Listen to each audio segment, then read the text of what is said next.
Ang galing palang magluto ng nanay mo. Kaya lang, wala na kaming masyadong makain dito simula nung hindi na umuulan.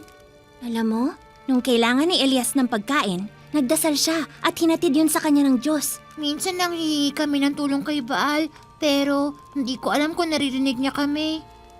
Baka dapat dun tayo magdasal sa Diyos ni Elias.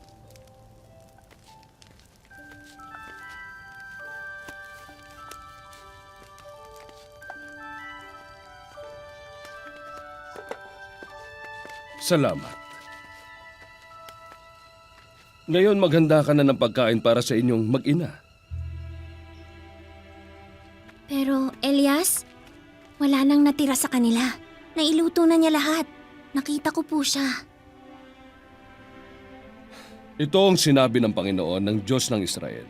Ang lalagyan ng harina ay hindi mauubusan at ang banga ng langis ay hindi matutuyuan hanggang sa araw na magpadala ang Diyos ng ulan. Ito na po, Inay. Mabigat pala.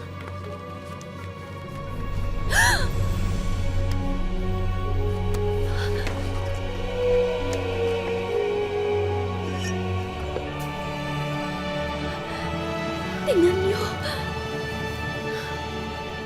Chris, kanina lang lahat ng lalagyan nila na yan talagang wala nang laman. Nakatayo lang naman tayo dito kanina pa, di ba? Wala namang pumasok o lumabas.